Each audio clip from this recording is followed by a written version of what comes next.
Welcome back, everyone. Today we will continue with our 12th class geography, 6th chapter, manufacturing industries से related जो आपका secondary activities का chapter है उसमें हम आज इंडस्ट्रीज की क्लासिफिकेशन करेंगे। यस्टरडे जो है कल हमने क्या आपका किया था आपको याद होगा आई थिंक। ठीक है, हमने जो मैन्युफैक्चरिंग इंडस्ट्रीज के बारे में डिस्कस किया था कि भाई उसमें क्या क्या चीजें होती हैं, फैक्टर्स के बारे में डिस्कस किया था। भाई फैक्टर्स क्या क्या अफेक्ट करते हैं इंडस्ट्री की लोकेशन को। Okay, so today we will continue with the classification of industries. Now we will divide these industries into different section. हम इनको अलग अलग कैटेगरीज में डिवाइड करेंगे on the different basis. So let's start.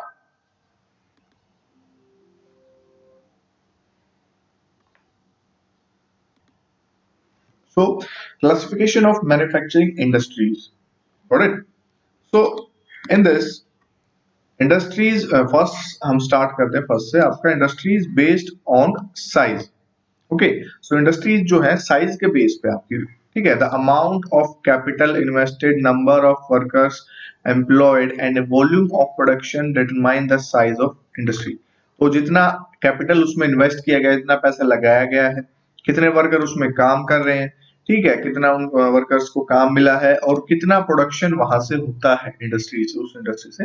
तो these three things determine the size of industry. ये determine करते हैं कि इंडस्ट्री का साइज कैसा होगा। ओके, इसमें first one is household industries our और कोटेज मैन्युफैक्चरिंग।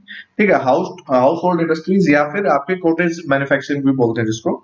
ठीक है, so it is the smallest manufacturing unit, ये सबसे स्मॉलेस्ट मैन्युफैक्चरिंग यूनिट मानी जाती है। So the craft person uses local raw material and simple hand tools to produce everyday goods in their homes with the help of their family members or part-time labor। तो इसमें craft person आपका क्या करता है, जो आपका local raw material होता है उसको यूज करता है। ठीक है, जो लोकल रॉ मटेरियल उसके आस पास अवेलेबल होता है उसको तो यूज करेगा। एंड सेकेंडली अब जो टूल्स है वो प्राइमरी टूल्स यूज करेगा। ठीक है, ये नहीं कि भाई मशीनरी वगैरह ज्यादा टेक्नोलॉजी यूज करे, प्राइमरी टूल्स यूज करेगा। ठीक है, और अपने फैमिली मेंबर्स की हेल्प से ही उसको बनाएगा, उसका प्रोडक्शन करेगा, या फिर कोई पार्ट टाइम लेबर जो है वो ले लेगा, उससे उसका प्रोडक्शन करेगा। And the next point is products may be used in the same household or for sale in local village or for barter। तो प्रोडक्ट जो तैयार होंगे वो या तो अपने खुद ही के घर में यूज करेंगे या आस पड़ोस में, या फिर उसको सेल करेगा लोकल विलेज, जो मार्केट होगी लोकल विलेज की वहां पे, या फिर बार्टर सिस्टम। बार्टर सिस्टम आपको पता होगा आई थिंक, जिसमें कि भी कोई चीज का बदला लेके और वो चीज उससे एक्सचेंज किया जाता है। ठीक है, ये नहीं कि भाई एक्सचेंज ऑफ मनी, करेंसी का नहीं, करेंसी से नहीं होता था। आपके पास जैसे किसी के पास गेहूं है और किसी को मटका चाहिए अगर, तो उस कुम्हार को किसी ऐसे किसान को ढूंढना पड़ेगा जिसको मटके की रिक्वायरमेंट है। ठीक है, तो वो उसके बदले उससे वो गेहूं लेगा, तो that is barter system. So इसमें ये बार्टर सिस्टम वाली चीजें आपकी आ गई। Next one is there is not much influence of capital and transportation as it is made at houses. तो इसके अंदर जो है आपकी ट्रांसपोर्टेशन या कैपिटल इन्वेस्टमेंट का ज्यादा खर्चा नहीं होता है, क्योंकि ये क्या है आपकी घर घर के अंदर ही बनाई जाती है। ठीक है, तो इसको ज्यादा लाना ले जाना कोई इतना ज्यादा खर्चा नहीं। For example foodstuff, fabrics, mat, container, tools, furniture, shoes, statues of wood, shoes or other articles from leather and pottery, brick और क्ले एंड स्टोन, जो ये चीजें आपकी बनाई जाती है। ठीक है, इतनी सारी जो छोटी छोटी चीजें आपके आसपास घर में गांव के लोकल रीजन में तैयार की जाती है। And gold Smith make jewellery of gold, silver and bronze. ठीक है, तो ये आपकी चीजें वो जो सुनार तैयार करता है। तो इसमें आप देख सकते हैं कॉटेज इंडस्ट्री में कैसे ये घर पे ही जो औरत है अपना सामान जो टोकरी वगैरह तैयार कर रही है, इधर ये आपका जो पोट वगैरह सिस्टम तैयार किए जा रहे हैं। तो these are household industry और cottage manufacturing. Next one is small scale industry. ठीक है, स्मॉल स्केल इंडस्ट्री के अंदर आपकी manufacturing is different from household industry by its production techniques and place of manufacture, a workshop outside the home. तो ये आपकी जो हमने अभी कॉटेज इंडस्ट्री पढ़ी उससे अलग है थोड़ा सा। ठीक है, क्योंकि ये आपका मैन्युफैक्चरिंग जो है इसमें प्रोडक्शन टेक्निक्स भी अलग होती हैं आपकी उससे, और आपका ये घर से बाहर होता है, ये वो तो घर में ही बनाया जाता था, बट दिस ये चीज आपकी बाहर होगी किसी फैक्ट्री वगैरह में, चीजें काम हो गई। So it uses local raw material, simple power driven machine and semi skilled labour. तो ये लोकल रॉ मटेरियल जो होगा, लोकली अवेलेबल होगा किसी रीजन में, उसको यूज करेगा। और जो सिंपली पावर ड्राइवन मशीन, पिछले वाले तो मशीन ही यूज नहीं कर रहे थे, बट ये सिंपल जो पावर पावर से चलने वाली मशीनें होंगी वो यूज की जाएगी। और सेमी स्किल्ड लेबर, यानी कि यहाँ पर लेबर को थोड़ी बहुत स्किल आनी चाहिए, उसको थोड़ी बहुत नॉलेज होनी चाहिए उस काम की, ठीक है। जैसे कि आपके इधर ये लेडीज काम कर रही है मशीन की, तो ये थोड़ी पावर यूज कर रही है और इनको नॉलेज है इस काम की। It provides employment and increases local purchasing power. तो ये एम्प्लॉयमेंट को बढ़ाती है और जो लोकल एरिया के लोग हैं उनकी परचेजिंग पावर, खरीदने की क्षमता को भी बढ़ाती है। For example India, China, Indonesia and Brazil जो है इसके एग्जाम्पल हैं, जहां पर ये रीजन के अंदर आपकी इस तरीके की मैन्युफैक्चरिंग इंडस्ट्रीज देखने को हमें मिलती हैं। Next one is clothes. अब इसमें clothes, paper goods, toy, furniture, electrical goods, आपके एडिबल ऑयल, लेदर इंडस्ट्री जो है आपके स्मॉल स्केल इंडस्ट्री के कुछ बढ़िया एग्जांपल्स हैं। Next one is large scale industry on the basis of size. ठीक है, तो it needs large market, various raw materials, enormous energy, skilled workers, advanced technology, mass production and large capital. तो इसके अंदर आपका जो है भाई पूरी बहुत बड़ी इंडस्ट्री होती है। पावर रॉ मटेरियल भी बड़ी क्वांटिटी में चाहिए होता है इनको, एनर्जी भी बहुत ज्यादा होती है, स्किल्ड लेबर भी इनको बहुत बढ़िया वाले स्किल्ड लेबर चाहिए, ये नहीं कि भी किसी से भी काम चल जाएगा। तो प्रॉपर मेंटेन करके, पूरा कैपिटल इन्वेस्टमेंट करके, बहुत ज्यादा पैसा लगा के, प्रॉपर टेक्निक्स के साथ, प्रॉपर मशीनरी के साथ जो है आपका ये काम किया जाता है। और बहुत ज्यादा लार्ज अमाउंट में इसका जो है कैपिटल इन्वेस्ट होता है, और प्रोडक्शन भी लार्ज अमाउंट में ही होता है फिर इसका। So it developed in the last 200 years in the UK, North Eastern USA and Europe. तो इस रीजन में आपकी ये लास्ट 2000 ईयर में डेवलप हुआ। Now it has spread in almost all over the country.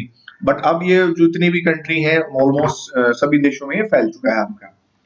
So modern iron and steel industry, aviation, shipbuilding industry, textile and petrochemical industry are some of the examples of large scale industry. तो ये कुछ industries इसके examples, ठीक है। Modern iron और steel industry, aviation, आपकी ship जो तैयार की जाती है, तो वो बड़े लेवल पे जो तैयार होती है वो लार्ज स्केल इंडस्ट्री के एग्जांपल है। तो next one is the industries based on input और रॉ मटेरियल। जो जिस मटेरियल को लेते हैं उसके बेस पे जो इंडस्ट्रीज है आपकी, इसमें आपकी इनके डिवाइडेड है भाई, A agro based, B mineral based, C chemical based and D forest based and E animal based. ठीक है, तो इसमें हम एग्रो बेस्ड से स्टार्ट करते हैं, जो एग्रीकल्चर प्रोडक्ट्स या एग्रीकल्चर रॉ मटेरियल के ऊपर जो बेस्ड होती है। So the industry using agriculture products as their raw material are known as agro-based industries. Tea, sugar, cotton, jute, textile, vegetable oil are important example of agro-based industry.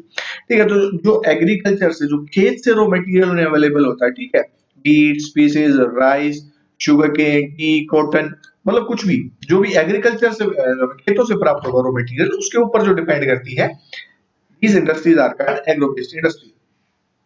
So next one is forest based industry. So forest based industry के अंदर आपकी है the industries which uses forest product as their raw material are called forest based industry. तो जो industry अपना product जो use करती है, कौन सा, जो फॉरेस्ट से उनको मटेरियल अवेलेबल होता है उसको यूज करती है, तो वो आपकी कहलाती है फॉरेस्ट बेस्ड। फॉरेस्ट से आपको क्या मिलता है, paper, pulp, rayon, turpentine oil, furniture industry, जो इसके मोस्ट एग्जांपल है, जो पेड़ों से आपके घर वगैरह तैयार किए जाते हैं। ठीक है, आपके घर के जो फर्नीचर वगैरह का सामान और बहुत सी चीजें ऐसी होती हैं जो आपकी फॉरेस्ट से हमें मिलती है। तो next one is mineral based industry. ठीक है, इसी के अंदर आपका जो मिनरल के ऊपर डिपेंड करती है, रॉ मटेरियल है मिनरल आपका। So this industries use different types of metal as their raw material. These are divided into non ferrous and ferrous industry. तो अब इनके जो रॉ मटेरियल है वो डिफरेंट टाइप्स का मटेरियल यूज करते हैं, और उसके अंदर भी ये दो टाइप का इनको कैटेगरी में डिवाइड कर दिया जाता है, मेनली फेरस और नॉन फेरस। ठीक है, तो first one is non ferrous industries. these industries use those metals which do not have iron content like copper, aluminum etc. जिनके अंदर आपका जो है, जिन मिनरल्स के अंदर आयरन कंटेंट नहीं पाया जाता है, तो that are called these are called non ferrous industries. Right? Next one is ferrous industries. The industries which use metals having iron content are called ferrous industries, like iron and steel, machines, tools, motor car, railway engines, agriculture tools, are some outstanding examples of ferrous industries. तो जिसके अंदर आप iron content पाया जाएगा वो metal आपके ferrous industries के अंदर आएंगे, उसके अंदर हम इसको इंक्लूड करेंगे। Next one is chemical based industry. तो केमिकल के ऊपर जो इंडस्ट्री बेस्ड करती है, जो chemical are widely use in different industry such as chemical fertilisers, metallic industry, textile, leather, paper, glass, soap और फूड प्रोसेसिंग इंडस्ट्रीज। तो केमिकल आज आज के टाइम पे बहुत सी जगह यूज हो रहा है, ठीक है। मोस्टली इंडस्ट्रीज के अंदर जो आपका केमिकल का यूज हो रहा है, तो इसलिए जो ये केमिकल्स जो इंडस्ट्रीज हैं इनके ऊपर डिपेंड करती है। Next, petrochemical industry is based on petroleum as raw material of which chemical, fertilizer, paint, plastic, some medicine are the main product। तो पेट्रोकेमिकल इंडस्ट्री है जो पेट्रोलियम के ऊपर डिपेंड करती है, और रॉ मटेरियल जो इसका जो आपका फर्टिलाइजर, पेंट, प्लास्टिक, जो मेडिसिन के अंदर भी आपका केमिकल यूज होता है। तो बहुत सी जगह पे आपका केमिकल यूज हो रहा है। Next one is animal based industry. जो एनिमल के ऊपर बेस्ड करेगी इंडस्ट्री, जैसे लेदर, वूल जो है आपका एनिमल से ऑब्टेन किया जाता है। इसके अलावा जो है आपका डेयरी डेयरी का जो प्रोडक्ट्स होते हैं वो भी आपका डेयरी प्रोडक्शन की इंडस्ट्री है जो वो भी इसी के ऊपर डिपेंड करती है, ठीक है, ये डेयरी प्रोडक्शन वाली चीजें। और फिर besides ivory is also obtained from animal tusk. तो जो हाथी दांत से प्राप्त किया जाता है तो वो भी एक इंडस्ट्री का हिस्सा बनता है। तो एनिमल से ही बहुत सी चीजें ऐसी एनिमल के ऊपर डिपेंड करते हैं। आप खुद भी कुछ सोच के जो है कमेंट सेक्शन में बता सकते हैं मेरे को, ठीक है। Next one is industry based on output product. तो industry based on output product, यानी कि अब तक तो हमने देखा इनपुट क्या आ रहा था इंडस्ट्री के अंदर, now we will see what will go outside, क्या प्रोडक्ट तैयार होके बाहर निकलेगा, ठीक है। So industrial output are two types and consequently these are two types of industry. तो ये जो इंडस्ट्रियल आउटपुट है आपका दो टाइप का होता है, ठीक है। और इसी के बेस पे जो है हमने इंडस्ट्री को दो टाइप में डिवाइड कर दिया है, ठीक है। दो टाइप में डिवाइड करते हैं। तो पहली है आपकी बेसिक इंडस्ट्री, ठीक है। These industries produce raw material for other industry, for example product of iron and steel industry are used in manufacturing machines and tools which in turn used to produce other products। Thus iron and steel industry are ये basic industry। तो जो basic industries होती हैं जो दूसरे industries को raw material provide करवाएंगे, ठीक है। जैसे आयरन स्टील इंडस्ट्री है, रॉ मटेरियल तो नहीं बट हेल्पफुल मटेरियल प्रोवाइड करवाएगी जो दूसरी चीजों का प्रोडक्शन करने के लिए उन इंडस्ट्रीज को हेल्प करेगा, ठीक है। जिसके अंदर आपका आयरन स्टील बेसिक इंडस्ट्री है जो आपका मशीन, टूल्स वगैरह, इक्विपमेंट्स वगैरह बनाती है, जिसकी हेल्प से दूसरी इंडस्ट्रीज और किसी चीज का प्रोडक्शन करते हैं। Next one is consumer goods industry. तो कंज्यूमर गुड्स इंडस्ट्री में के अंदर आपका क्या आती है, which includes produce goods for final consumption are known as consumer goods industry. So edible oil, tea, coffee, soap, bread, biscuit, radio, television, etc. are examples of consumer goods industry। तो जो final good product जो सीधा consumer के द्वारा use किया जाएगा, वो product जो तैयार करती हैं वो कंज्यूमर गुड्स इंडस्ट्रीज होती है। जैसे कि आप किसी सुपरमार्केट में या कहीं मार्केट में जाते हैं तो मॉल वगैरह में जो भी प्रोडक्ट आपको मिलता है वो इंडस्ट्री जो तैयार करती है वो इंडस्ट्रीज आपकी कंज्यूमर गुड्स इंडस्ट्री होती है। Next one is industries based on ownership. अब जिसके उसके ऊपर किसका कंट्रोल है उसके बेस्ड पे जो इंडस्ट्रीज आपकी आ जाती है। First one is public sector. Public sector, public नाम ही पब्लिक सेक्टर हो गया तो नाम से ही पता चल रहा है ना पब्लिक के कंट्रोल में है। तो it is owned by and manage by government. तो गवर्नमेंट के द्वारा कंट्रोल किया जाता है, लेकिन यूजफुल होती है ये आपकी इंडस्ट्रीज पब्लिक के लिए, आम जनता के लिए यूजफुल होती है। So in India there was a number of public sector undertaking। India के अंदर बहुत सी अंडरटेकिंग सेक्टर है जो गवर्नमेंट के अंदर आते हैं। और socialist country have many state owned industry. तो जो सोशलिस्ट कंट्रीज होती हैं वहां पे जो है बहुत ज्यादा इंडस्ट्रीज ऐसी होती है जो गवर्नमेंट के कंट्रोल में होती हैं।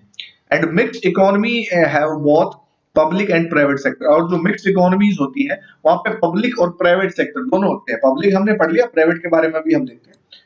इसमें अच्छा फर्स्ट पब्लिक के अंदर आपकी कुछ एग्जांपल है, आपका इंडियन ऑयल, भारत पेट्रोलियम, आपका बीएसएनएल, ठीक है, भारत संचार निगम लिमिटेड। तो ये कई बहुत से ऐसे जो आपके पब्लिक सेक्टर के एग्जांपल है, ठीक है। ये ऊपर वाले आपके पब्लिक सेक्टर के एग्जांपल है इस वाले, ठीक है। Now private sector industry, it is owned by individuals investor. तो पर्टिकुलर एक बंदा या कोई एक ग्रुप होता है उनके द्वारा इसके ऊपर कंट्रोल किया जाता है। So these are manage by private organisation, वो प्राइवेट ऑर्गेनाइजेशन होती है, ठीक है। In capitalist countries industries originally own privately. तो कैपिटलिस्ट जो आपकी कंट्रीज होती हैं, इकोनॉमी होती है मोस्टली, वहां पर जो है आपकी ज्यादातर प्राइवेट सेक्टर की इंडस्ट्रीज ज्यादा देखने को मिलती है। जैसे आपकी अमेजन, ठीक है, माइक्रोसॉफ्ट, आपकी ये सीएससी, फ्लिपकार्ट और स्नैपडील, ऐसी बहुत सी इंडस्ट्रीज है आपकी, ये वाली सारी आपकी प्राइवेट सेक्टर वाली इंडस्ट्रीज आती है। लास्ट वन इसमें है आपका जॉइंट सेक्टर इंडस्ट्री। तो joint sector industries it is managed by joint stock companies और sometimes the private and public sector together established and manage the industry. अब इसके अंदर पार्टनरशिप होती है दोनों में, ठीक है, जिसके अंदर आपका पब्लिक और प्राइवेट सेक्टर मिलके जो इंडस्ट्री चलाते हैं। कई ऐसी इंडस्ट्रीज हैं जो आज के टाइम पे जहाँ पे पब्लिक के भी जो आपका गवर्नमेंट के भी शेयर होते हैं उसमें, और प्राइवेट जो इन्वेस्टमेंट करते हैं उनके भी शेयर होते हैं इसके अंदर। ओके, सो दिस ये आपका जो क्लासिफिकेशन आज हमने किया है, आई होप आपको समझ में आया होगा। अगर आपको फिर भी कोई डाउट है तो आप कभी भी कमेंट सेक्शन में डाल के पूछ सकते हैं मुझसे। तो this is all for today. Next में जो हम इसका लास्ट का छोटा सा पोर्शन रहता है जिसके अंदर आपके कुछ इंडस्ट्रीज फील्ड है, रीजन है जो पर्टिकुलरली जाने जाते हैं, उनके बारे में डिस्कस करेंगे। Thank you so much.